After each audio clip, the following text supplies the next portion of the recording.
Councillor Russell Perrin, the leader of Harlow Council. Firstly, we're in a bit of a secret garden here in Harlow. Can you tell me where we are? Yeah, so this is the Holocaust Memorial Garden, Michael. It's in Bushfair Ward, just behind the study barn. It's open to the public, and we've since taking over, one of the pledges that we stood on at the last election was to sort the environment out around Harlow. And there's still much work to be done, but we're starting to get on top of that. Only at the beginning of the year we've set up an environmental task force with HDS, and they're going around and starting to look at the key areas that have gone into rack and ruin. And one of the areas that had really gone into a state of disrepair over many years was the Holocaust Memorial Garden.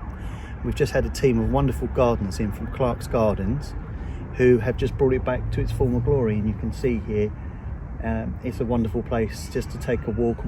We've recently met a resident here, and she's over the moon with what we've done. So this is all part of what we mean by getting the environment sorted. And is it almost like a symbolic landscape, and in that, as part of your budget, which you've launched, you're hoping to get passed, is there a theme, would you say, that this is all woven up into? Yeah, the big theme is renewal, regeneration, and to use the much touted phrase levelling up. It's about making Harlow a better place, because we've been in a state of decline which no one can deny for a many number of years, and this is our way of beginning to turn that around. But wasn't your one man's decline, wasn't that simply, obviously I'd be at the budget meetings every year and I'd interview you, etc., but wasn't a lot of it for Labour was prudent? There was money in the bank, there was no job redundancies. What exactly were they doing wrong? Well, if you don't spend the money, and if you don't test the quality of the work that's going on, then you're going to have lots of money and you're going to have poor work going on. And this is the problem. They weren't following through on key things that residents were asking them to do. The housing stock is in major need of repair and overhaul. We've got the environment falling by the wayside. So you can keep taxing people and you can put it on an automatic escalator. They had the fuel duty escalator back in the early 90s, yeah? You can have the council tax duty escalator if you want. You can just keep automatically putting it up and putting that in the bank. But if you don't actually spend it on anything, it might as well go back to the people, because they have to work really hard for that. And that's why we've announced a £55 cut in people's council tax as part of this year's budget, which is one of the biggest in the country. No other country is having a cut quite like it. Do you know, to a lot of people though, go, but my council tax is going up. Thanks Councillor Perrin, but your mates in Chelmsford and the Police and Crime Commissioner all putting it up. So in the end, my council tax is just going up. Yeah, it is. But you see, I will deal with what I can control here. And if I just automatically said, yeah, okay, well fine, everyone else is putting theirs up, everybody will be paying an extra £55 on top of what they're already paying now. So we're doing our bit in Harlow to address the cost of living. But we must remember, people in county, they deal with the roads, they deal with education, they deal with the social care precept. And it's no secret that social care is costing the country a fortune. And so the county's decision-making process is far different from mine. I have to make sure the environment's right, I have to make sure that the waste is collected, we have our discretionary services. But once I've covered all those things off, we don't need anything more. And we're actually finding, like this garden proves, we can do all the things that people want in an efficient way. We're protecting frontline services, we're putting more money into the museum, Pets Corner, Playhouse, all of those discretionary services that we love.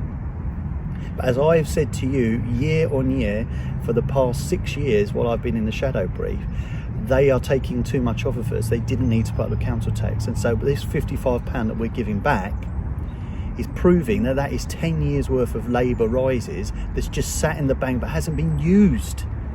It would be different if it's been used, but it's been put in weird earmarked reserves, just sloshed around. The council has still got a healthy level of reserves. The average reserves are at their all-time high. So look, we said we could cut council tax. We're doing our bit.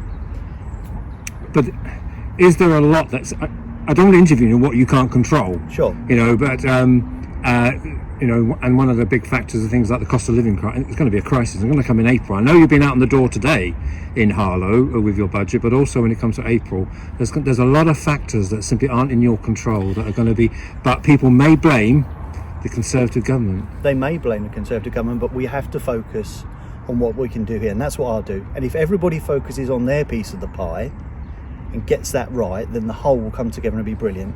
So I focused on what I can do with council tax cut.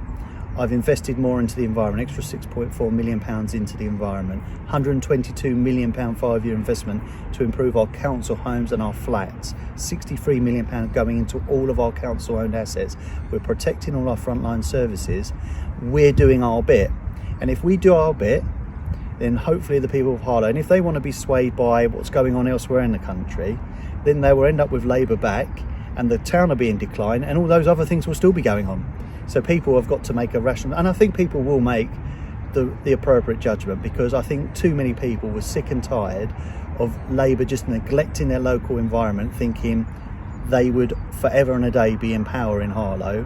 We're proving with record investment from the government, the county council have announced huge amounts going into our libraries, into educational services. We're doing our bit with the environment. I think people will see that we are actually doing the best we can. And yesterday, Friday, a lot of Essex County councillors and a big announcement to do with levelling up, and in many ways the first time I've seen, you know, deputy leader of the councils, portfolio holders, you know, all coming out from Chelmsford. So was that a compliment to your new regime? I think it was, because the last regime we had was one of protest and argument, and they didn't work with their partners. It wasn't about political colour, because there'd been previous Labour administrations before this one that did work well with county. So it's not about just because we're Conservative, oh, now they're working with us. It's the manner in which you engage with people. We've got to engage with partners, we've got to engage with outside organisations, and Essex County Council chose Harlow, the first town out of all of those in Essex, to come and work with, and they are investing huge sums. They've just announced huge investment for a brand new car battery plant over at the Enterprise Zone.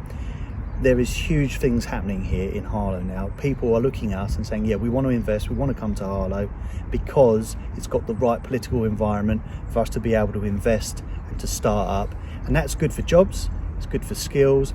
That's what levelling up's all about. I'm often asked, what is levelling up? It's about spreading opportunity for all, making sure no one's left behind, because the old way was a race to the bottom. What we're saying is we rise people up. Robert Halfon's often talking about the ladder of opportunity. That's what that means. When we're investing, we're allowing people to have money off their council tax. That's helping every single home that pays council tax. There's investment in the environment. Every single home in this town looks at the environment every time they look out their window. And we know it's not there yet, but we're turning around a decade of decline. And if people give us a chance, they can start to see along the avenues, the hedges being trimmed. They can start to see rubbish being cleared away. We've got a new programme coming through soon on the environment in the estates. So again, and we will get town centre regeneration. We've already taken control of our town centre with a new planning framework, because under the last administration, they had no control over what went on in that town centre. And so it was just carved up and sold and resold between all private investors, and no one was really putting anything into our town. Now we're starting to correct that.